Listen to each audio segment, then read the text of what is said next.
Hi friends, welcome back to my channel ShareMarketDotCom. இன்னும் என் channel subscribe பண்ணலன்னா மறக்காமல் subscribe பண்ணிக்கோங்க. பக்கத்தில் இருக்க பெல் ஐக்கானை கிளிக் பண்ணிக்கோங்க. அப்போ தான் நான் போடுற வீடியோ உங்களுக்கு உடனே வந்து ரீச் ஆகும். வாங்க ஃப்ரெண்ட்ஸ், இன்றைக்கி வீடியோக்குள்ளே போகலாம். இன்றைக்கி வீடியோவை நம்ம ஸ்டார்ட் பண்ணுறதுக்கு முன்னாடி இன்னொரு முக்கியமான விஷயத்தை பற்றி பார்ப்போம். அது என்ன அப்படின்னா, ட்ரேட் பண்ணுறவங்க வந்து ரெண்டு டைப்ஸ். ஒன்று வந்து நல்ல எக்ஸ்பீரியன்ஸ்டு ட்ரேடர், இன்னொன்று வந்து ஃப்ரெஷ்ஷாக ட்ரேடிங் வந்து என்டர் ஆகிருப்பாங்க. ஸோ இந்த எக்ஸ்பீரியன்ஸ் ட்ரேடர் வந்து பார்த்துக்கிட்டிங்க அப்படின்னா அவங்க டெக்னிக்கல்ஸ், ஸோ இந்த ஃபண்டமெண்டல் இதெல்லாம் யூஸ் பண்ணி அவங்க வந்து மார்க்கெட்டோட மூவ்மெண்ட்டை கேப்சர் பண்ணி கரெக்டாக அந்த டைமிங்கில் வந்து ட்ரேட் பண்ணுவாங்க. ஸோ அவங்கள பற்றி நம்ம இப்போ பார்க்க போகிறது இல்லை. இன்னொருத்தவங்க வந்து என்னென்னா ஃப்ரெஷ்ஷான ட்ரேடர்ஸ். ஸோ இந்த ஃப்ரெஷ்ஷான ட்ரேடர்ஸ் என்னென்னா மார்க்கெட்டோட நாலேஜ், ஸோ மார்க்கெட்டோட ட்ரெண்டெல்லாம் வந்து அந்த அளவுக்கு அவங்களுக்கு வந்து டீட்டெயில்ஸ் தெரியாது. ஸோ தெரியாமல் வந்து இறங்கியிருப்பாங்க. இறங்குறதுல வந்து சில சமயம் ப்ராஃபிட் பார்த்துருப்பாங்க. பட் நிறைய பேர் ஃபேஸ் பண்ணுற டிஃபிகல்ட்டிஸ் என்ன அப்படின்னா வந்து லாஸ். ஸோ அதனால் என்ன சொல்லுவாங்க அப்படின்னா, அவங்க எனக்கு இந்த ஷேர் மார்க்கெட்டே வேணாம். ஸோ ஷேர் மார்க்கெட் வந்து எப்போவுமே நம்மளுக்கு வந்து குருட்டுத்தனமாக லக்கு கொடுக்கும், ஏதோ 1 or 2 times, ஆனால் வந்து லாஸ் தான் நிறையா கொடுக்கும் அப்படின்னு சொல்லுவாங்க.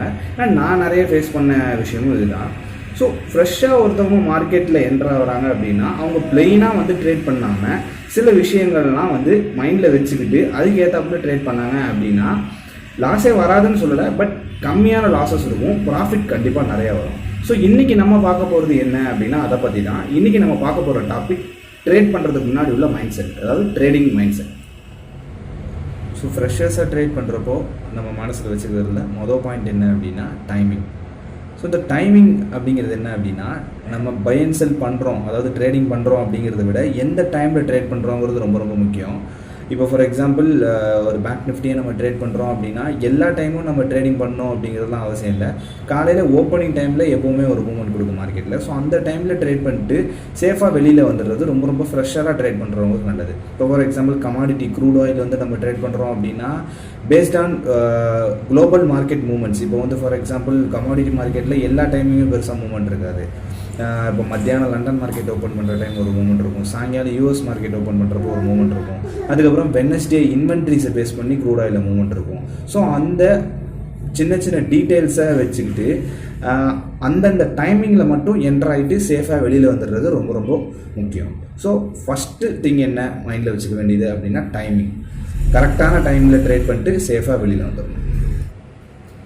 Second point, don't be too greedy.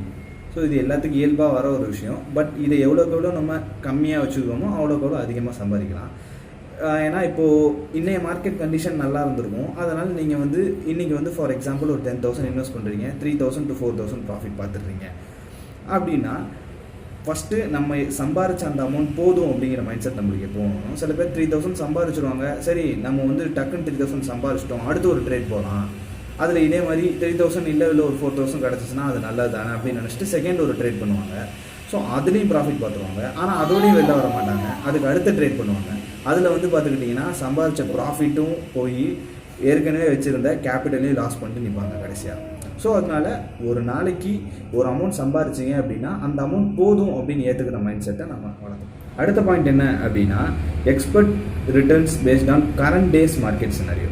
அதாவது என்ன அப்படின்னா, நம்ம இன்றைக்கி ட்ரேட் பண்ணுவோம், இன்றைக்கி ட்ரேடோட எண்டில் வந்து பார்த்துக்கிட்டிங்கன்னா ஒரு 3,000 rupees நம்மளுக்கு ப்ராஃபிட் கிடைக்குதுன்னு வைங்களேன். இதே ரிட்டர்ன்ஸ் நாளைக்கும் கிடைக்கும் அப்படின்னு எக்ஸ்பெக்ட் பண்ணக்கூடாது. ஏன்னா இன்றைக்கி மார்க்கெட் கண்டிஷனுக்கு நம்மளுக்கு இந்த அமௌண்ட் கிடச்சிருக்கு. ஸோ நாளைக்கு மார்க்கெட் இதோட நல்லாவும் இருக்கலாம், இல்லை இதோட சுமாராகவும் இருக்கலாம். ஸோ ப்ராஃபிட் நாளைக்கு இதோட அதிகமாகவும் கிடைக்கலாம், இல்லை கம்மியாகவும் கிடைக்கலாம். ஃபார் எக்ஸாம்பிள் இன்றைக்கி 3,000 கிடச்சிச்சின்னா நாளைக்கு 4,000 வேணும், இல்லை 5,000 வேணும் அப்படின்னு நம்ம எக்ஸ்பெக்ட் பண்ணிட்டு ட்ரேட் பண்ணக்கூடாது. 4,000 கிடைக்கலாம், இல்லை 1,500 கிடைக்கலாம். எந்த ப்ராஃபிட் அந்த நாள் மார்க்கெட் சினாரியோ ஏற்ற மாதிரி கிடைக்குதோ அதை வந்து நம்ம எடுத்துக்கிட்டு வெளியில் வந்துடுற மைண்ட் செட்டை வச்சுக்கணும். ஸோ அடுத்த பாயிண்ட் என்ன அப்படின்னா, expect a decent return based on your investment. எப்போவுமே நம்ம இன்வெஸ்ட் பண்ணுற அமௌண்ட்லேருந்து 10 to 20% தான் மந்த்லி ரிட்டர்ன்ஸாக வேணும் அப்படின்ட்டு எக்ஸ்பெக்ட் பண்ணிட்டு ட்ரேட் பண்ணுறது ரொம்ப சேஃபாக இருக்கும். இப்போ ஃபார் எக்ஸாம்பிள் நீங்கள் இனிஷியலாக ஒரு 20,000 இன்வெஸ்ட் பண்ணுறீங்க அப்படின்னா மந்த்லி ஒரு 2,000லேருந்து 3,000 வேணும் ரிட்டர்ன்ஸ் அப்படின்ட்டு எக்ஸ்பெக்ட் பண்ணி வச்சுட்டு ட்ரேட் பண்ணிங்கன்னா அப்போ தான் உங்கள் ட்ரேடிங் வந்து கரெக்டான வேலை போயிட்டுருக்கும். நீங்கள் ப்ராஃபிட் பண்ணலாம், லாஸ் பண்ணாலும் அது ஈஸியாக கவர் பண்ணி நெட் ப்ராஃபிட்டில் அந்த மந்த்தை கவர் பண்ணலாம். அடுத்து நம்ம மைண்டில் வச்சுக்க வேண்டிய பாயிண்ட் என்ன அப்படின்னா, ஜென்டில் ட்ரேடிங். ஸோ ஒரு ஃப்ரெஷராக நம்ம ட்ரேட் பண்ண என்ட்ரு ஆகிறப்போ ஒரு நாளைக்கு இத்தனை ட்ரேடிங் தான் பண்ணணும் அப்படிங்கிற ஒரு மைண்ட் செட்டில் இருக்கும். இப்போ ஃபார் எக்ஸாம்பிள் ஒரு நாளைக்கு 2 டிரான்சாக்ஷன்ஸ் இல்லை 3 டிரான்சாக்ஷன்ஸ், 3 தடவை பை 3 தடவை செல், இவ்வளோ தான் பண்ணுவேன் நான் இன்றைக்கி. அந்த நெட் ப்ராஃபிட்டோ லாஸோ அதோட நான் நிப்பாட்டிப்பேன், அடுத்த நாள் தான் ஸ்டார்ட் பண்ணுவேன் அப்படிங்கிற ஒரு மைண்ட் செட் இருக்கணும். ஸோ இதுக்கு பேர் தான் ஜென்டில் ட்ரேடிங் அப்படின்னு சொல்லுவோம். அதாவது கரெக்டான இத்தனை கவுண்ட் ஆஃப் டிரான்சாக்ஷன்ஸ் தான் இருக்கணும் அப்படின்ட்டு நம்ம பக்குவமாக ட்ரேட் பண்ணோம் அப்படின்னா லாஸஸை மினிமம் பண்ணலாம். கண்டிப்பாக நம்ம ப்ராஃபிட்ஸ் வந்து நிறைய பில்ட் ஆக சான்சஸ் இருக்குது. ஸோ அடுத்து ஃபைனல் அண்ட் முக்கியமான பாயிண்ட் என்ன அப்படின்னா ஸ்டாப் லாஸ். ஸோ ஃபஸ்ட்டு நம்ம ஆரம்பிக்கிறப்போ இருக்கிற ஒரு என்ன சொல்கிறது, ஒரு பதட்டமோ இல்லை ஒரு பயமோ ட்ரேடிங் போக போக நம்மளுக்கு இருக்குமா அப்படின்னா கண்டிப்பாக கிடையாது. எப்போ அப்படின்னா இப்போ ஃபார் எக்ஸாம்பிள் ஒரு வாரம் நீங்கள் ட்ரேட் பண்ணுறீங்க, அந்த ஒரு வாரம் ஃபுல்லாக பக்காவாக ஸ்டாப் லாஸ் வச்சு ட்ரேட் பண்ணுவோம். அந்த ஒரு வாரம் ஃபுல்லாக சக்ஸஸ்ஃபுல்லாக நல்லபடியாக ப்ராஃபிட்டில் முடியும். ஸோ இப்போது என்ன பண்ணுவோம், 8th டே எதுக்கு தேவையில்லாமல் ஸ்டாப் லாஸ் வைக்கணும் அப்படிங்கிற மாதிரி ஒரு மைண்ட் செட் வரும். ஸோ ஸ்டாப் லாஸ் வைக்க மாட்டோம். ஸோ அந்த ஸ்டாப் லாஸ் அப்படிங்கிறது என்ன அப்படின்னா நம்மளோட மேக்ஸிமம் ரிஸ்க் டேக்கிங் கெப்பாசிட்டி.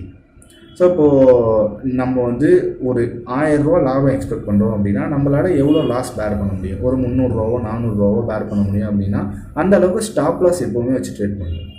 இப்போது சில டைம் மார்க்கெட் என்ன ஆகும் அப்படின்னா இப்போ பேங்க் நிஃப்டியே ஒரு 12:30 மணி 1 மணிக்கு மேலே அப்சைட் டவுனாக திரும்பும். அதாவது நல்லா நம்ம மேலே ஏறிக்கிட்டே இருக்குது மார்க்கெட் அப்படின்னு நினைப்போம். அந்த டைம் அப்படியே டவுனில் திரும்பும், ஒரேடியாக மார்க்கெட் கீழே வந்துடும். ஸோ அந்த டைம் நம்மளால் லாஸை மினிமம் பண்ணணும்னு நினச்சா கூட பண்ண முடியாது, மார்க்கெட் எதிர்பார்க்காத அளவுக்கு வேகமாக கீழே வரும். ஸோ அந்த மாதிரி டைம் ஸ்டாப் லாஸ் வைக்காமல் போய் இறந்தவங்க நிறைய பேர் இருக்காங்க. ஸோ அதனால் எப்போவுமே நம்மளால் எவ்வளோ ரிஸ்க் எடுக்க முடியும் அப்படிங்கிறத ஸ்டாப் லாஸை வச்சு ட்ரேட் பண்ணுறது ரொம்ப ரொம்ப நல்லது.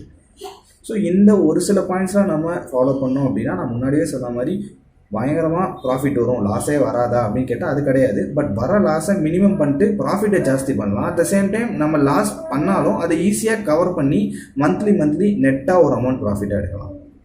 இந்த பாயிண்ட்ஸ்லாம் கண்டிப்பாக நீங்கள் யூஸ் பண்ணுங்கள். டெஃபினட்டாக ட்ரேடிங் சக்ஸஸ்ஃபுல்லாக உங்களுக்கு இருக்கும் ஃப்ரெண்ட்ஸ். இந்த வீடியோ உங்களுக்கு யூஸ்ஃபுல்லாக இருக்கும்னு நினைக்கிறேன் ஃப்ரெண்ட்ஸ். அடுத்த ஒரு இன்ட்ரெஸ்டிங்கான வீடியோவோட உங்களை வந்து மீட் பண்ணுறேன். Until then, bye from Gautham.